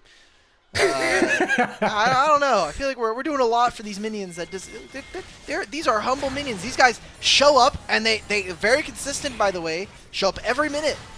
You're right. Yep. Yeah, it's unlucky. Yeah, it's on the casting minion to fall. But for now though, we can look towards the rest of the map and see what UW can cook up. Like you're saying, it's just previously you mentioned about being able to escort ice, and previously that wasn't able to happen. Right, as we saw Sail get caught out and the rest have it to be abandoned as pieces also was the next target. But at least from here, they're all bunched up and together as Scorpion can continue to put pressure topside as they try to stop this turret. I don't know if they can though. Yeah, they need Agrosen to get some gold. Mostly just finish this Sterix gauge that they are waiting on. Also, I will mention that Icy's build on this Jinx doesn't provide as much damage. There's a lot of movement speed, thanks to the Phantom Dancer, and a lot of attack speed that's available, but just damage is not really there. Kraken Slayer is definitely an item that not a lot of attack damage attached to it, and requires very long fights, which great if Waterloo can get that. I don't think Temple are ever going to give them that opportunity if the choice is allowed. So now that the game has slowed down at least a little bit, it is Temple with a decent enough lead. And look where the items are. I think more importantly for me, I'm looking at Misclick King now on 2 items. I'm looking at Psycho, who is sitting on 3. He has been the mainstay for this team when it comes to carries. Trying to make this pick. It is a Scion, guys. This is such a fake pick. Who cares? We can't be doing this like every 4 minutes. We go up top, like he has 2.5 items. He's very large. He almost has 5k health. Yeah. What are we doing? That's tough, and really all it is they got the Scion ultimate. Now we're going to be a minute and a half before either Dragon or Baron spawns. You can see how difficult it is for Waterloo to clear these waves as Temple University just continue to apply pressure and really move this Nautilus and Elise combo around the map to be a deadly duo.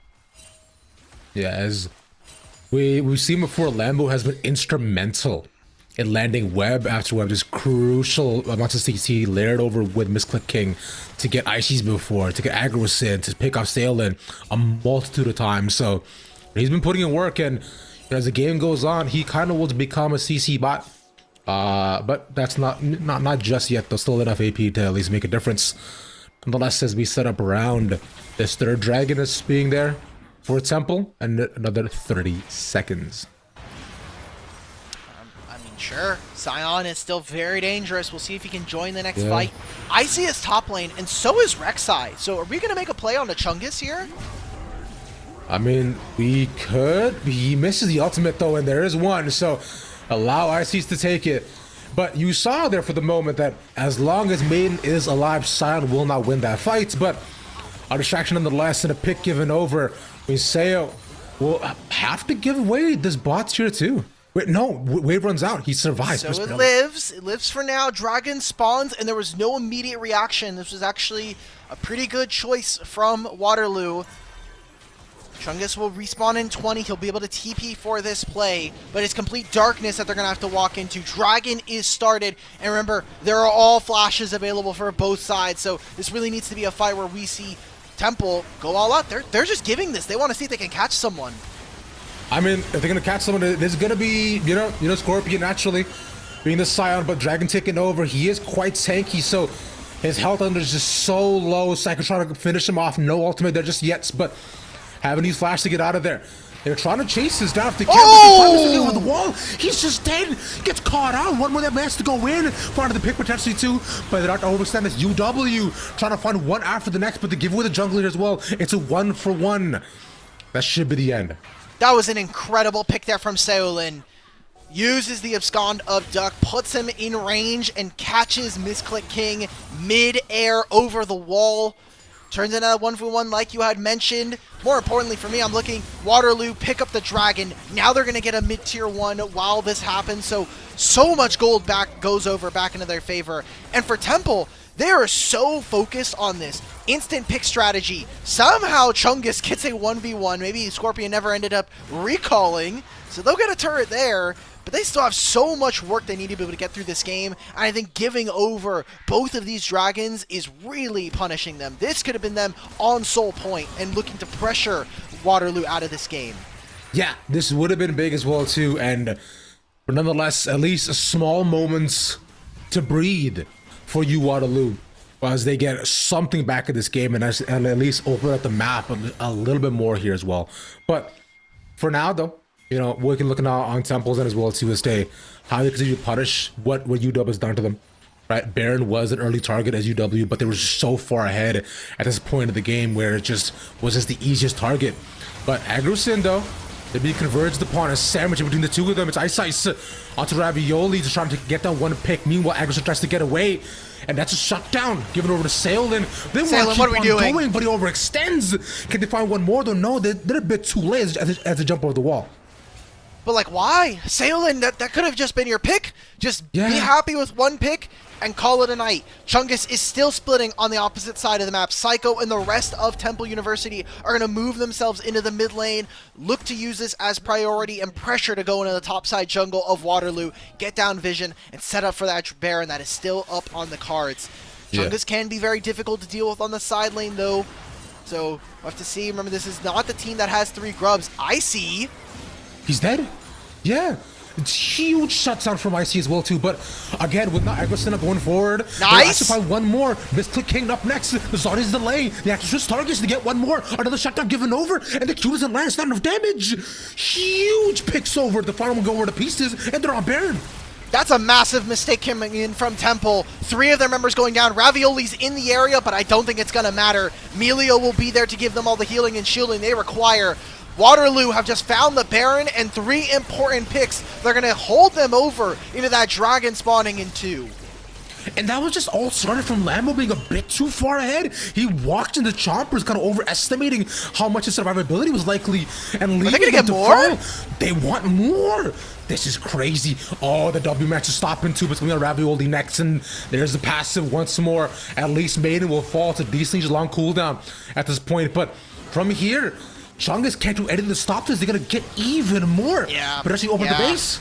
They're going to go for maybe more. I mean, you have a huge minion wave. You have these Baron. Let's keep going, guys. Like, Jinx is still very powerful here in this spot. And if we get another excited off of this turret, hell, we're going to feel very good about our chances in a fight. Seolin fishing with some of these spells.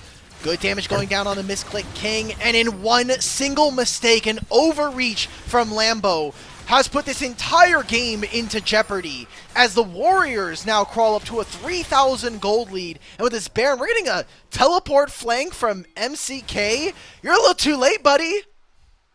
They're not even there. That was a incredible play from UW, just catching the mistake and now completely flipping the game on its head, where it was quite close and even just towards Temple's side for so much of the game.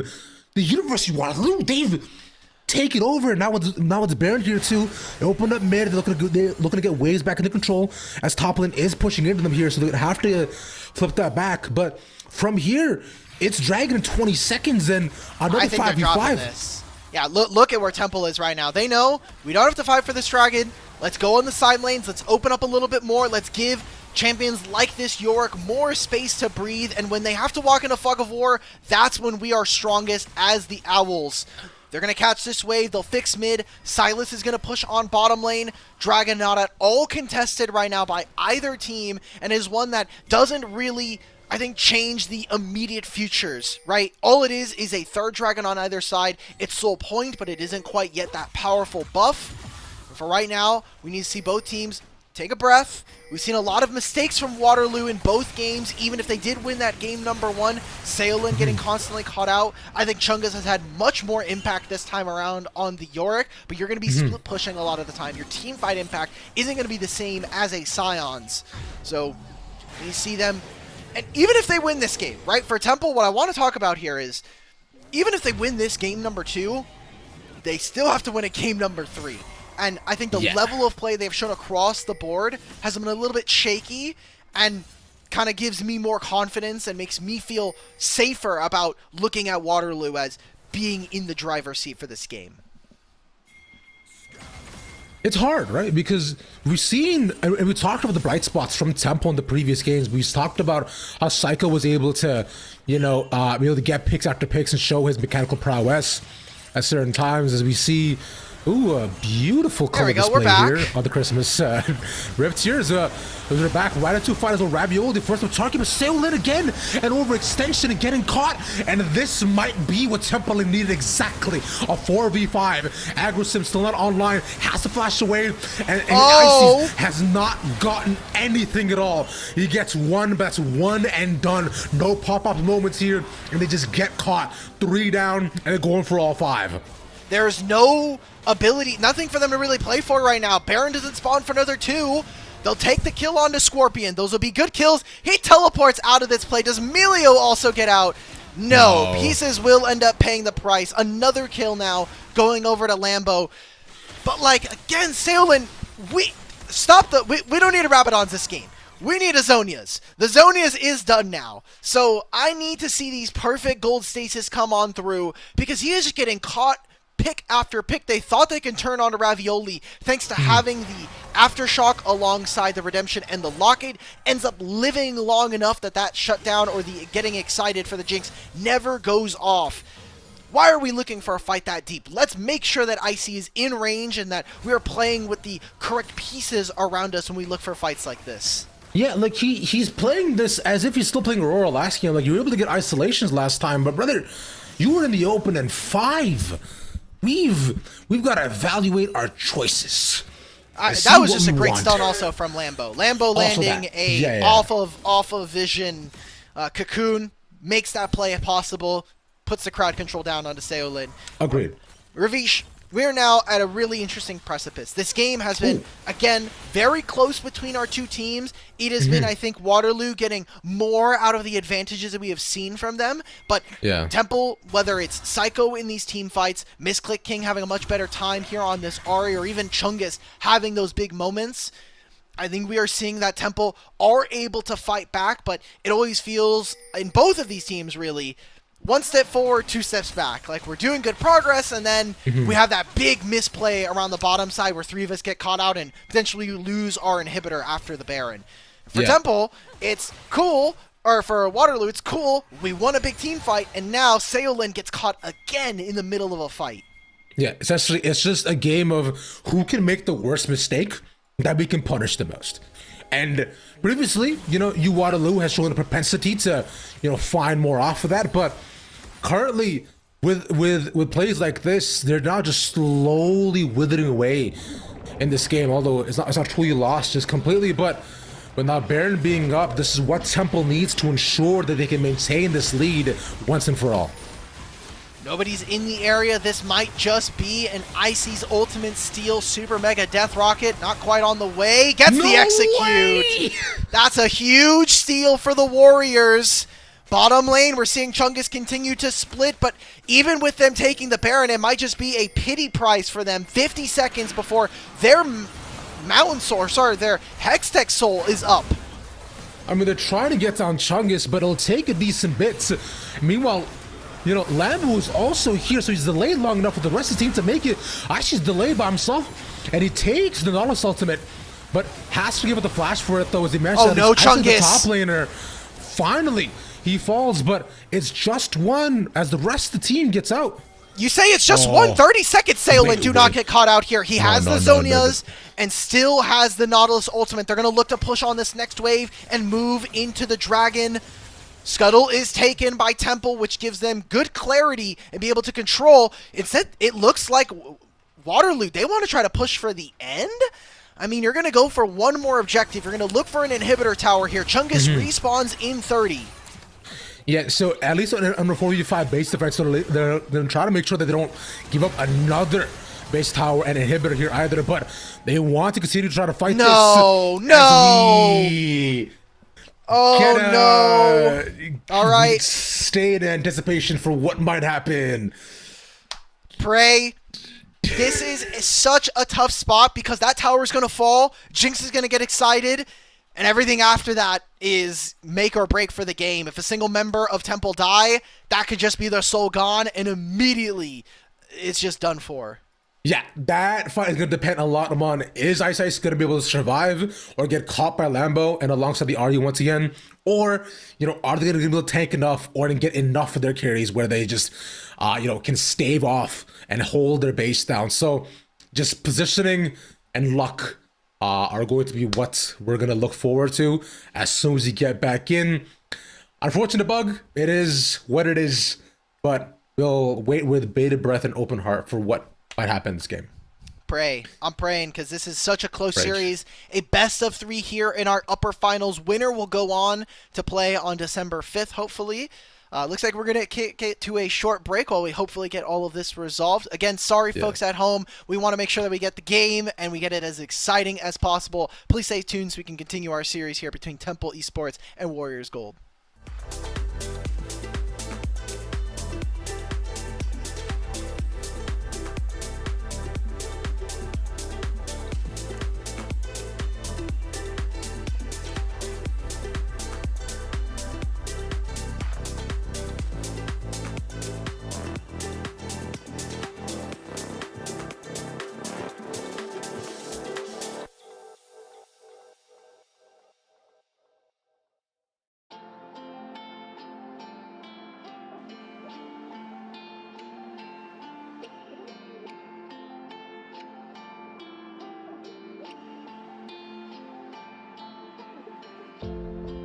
Nothing cuts quite like a memory, especially one that you're trying to forget.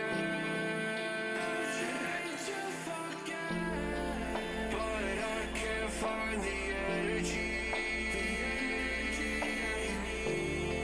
to rewind and reset.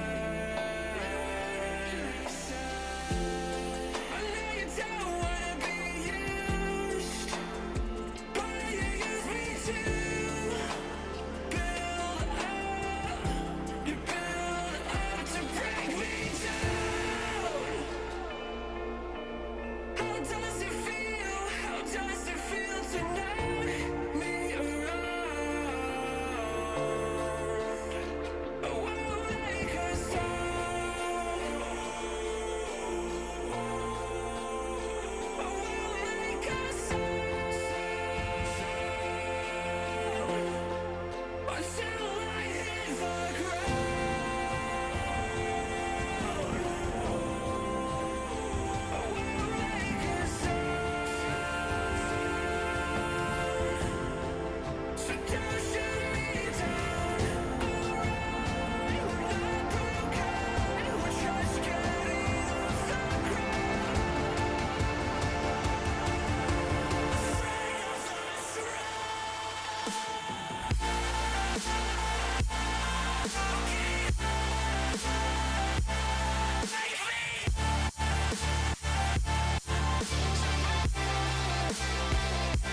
Sometimes I lack the bravery,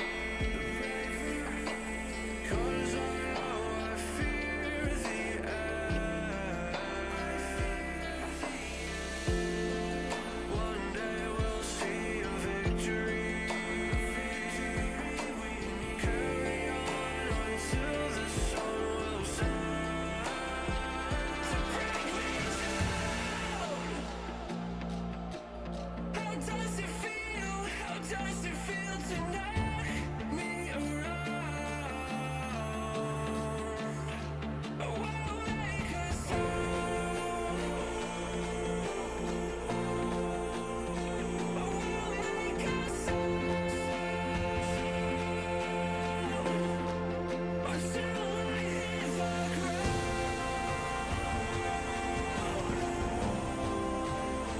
Oh, I'll make a sound.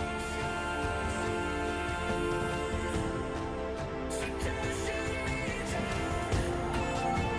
I won't go down. Just getting off the ground. I hope you're better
I've been in the good times already. You can see it on my face. I know. No more racing. We got it. We could reach it. Yeah, we got it. And you know I'm feeling good like that. So what you gonna do? And I can't stop thinking about you. But what you gonna do? And you know I'm feeling good like that. So what you gonna do? And I can't stop thinking about you. What you gonna do? What you gonna do?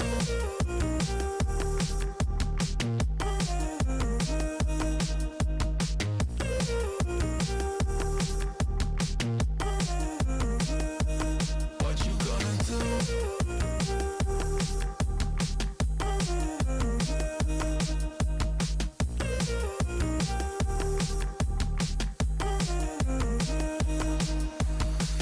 I've been in the good times already. You can see it on my face. I know. No more racing. We got it. We could reach it. Yeah, we got it. Oh, I'm feeling good like that. So what you gonna do? And I can't stop thinking about you. What you gonna do? What you gonna do?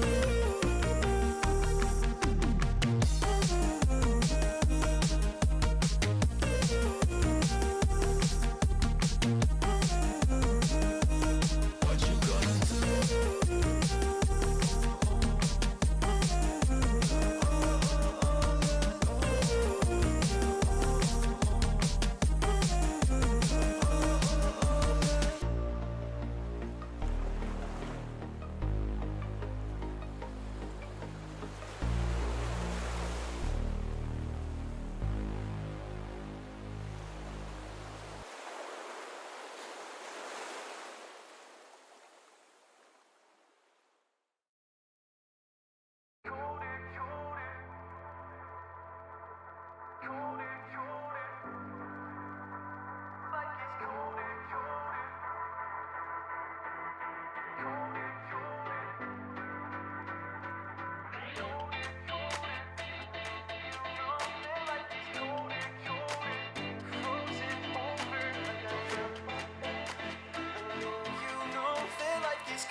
like I am.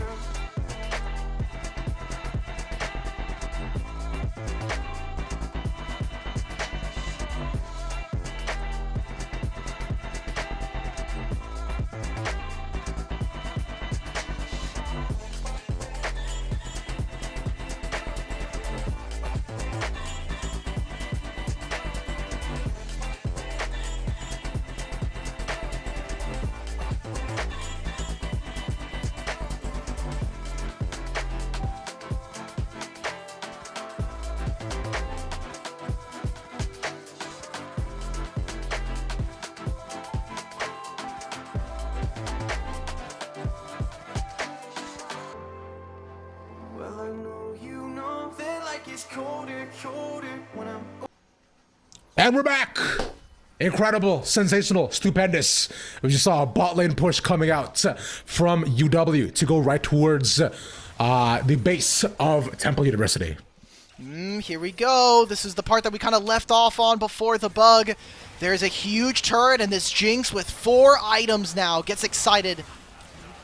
It's Sailin as well, looks to pop in, gets the ultimate on the ADC. Psycho can't do anything at all here. A big form of CC as well towards the backside, and we see the positioning is perfect. I see it's just running them all down one by one. None fall just yet.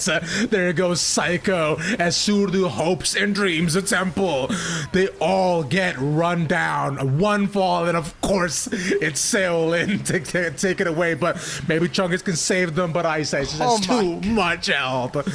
And that's University of Waterloo taking the 2 and moving forward towards the finals. They're going to move on to that best of 5 in a week's time. An unfortunate affair that we had to kind of have an anticlimactic end to the series there, but you think about how back and forth these 2 games are. I think Temple should be able to hold their head a little bit high. But again, they are the last of the representatives for their sister conference on East B. And now they're going to have to go up against the winner of BU Red and whatever that last matchup for Queens versus Ottawa. Yeah, exactly that. So this is a tough way to end it as well, naturally. But, you know, we saw consistent improvements from both sides, especially Temple, as we got towards the latter half of the game. And, of course, good luck to them going towards the lower end of the bracket, of course. You know, they're not out of it just yet, though, of course. But, you know, perhaps they could use something to get the back of the game. They could use some Wenzels. You know, made in Wisconsin, goes great with gaming. Wenzel's Farm, legendary Wisconsin meat sticks. This is 1977. 14 mouth-watering flavors. Meet your heart out, pause. With Wenzel's Farm, legendary Wisconsin meat sticks, 1977. Yeah, it should be incredible here. But actually, this ends our day, but we got Overwatch 2 tomorrow, and next week is the Thanksgiving break, with grand finals coming forward in just 2 weeks. So y'all gotta make sure of that. Dimitri, any final words all here? No, I thank you, Ravish, for coming on through. It's always a blast to hang out with you. And congratulations again to the Warriors for picking up another finals here, a potential way for them to go up in division here in NECC. Congrats to them. Good luck to Temple as well. Now, for now, thank you all for watching as well. Too big thanks, of course, to our producer, observers, everybody else doing their thing. We'll see you back here tomorrow. I'm Ravsh. Y'all have a good night. Peace. Older than I am. And I know you know that I have lost composure, but I'll hold you closer while I can. I never told you that I'm slightly broken, that I might lose focus when I am. I know you know that life gets colder when you're frozen over like I am.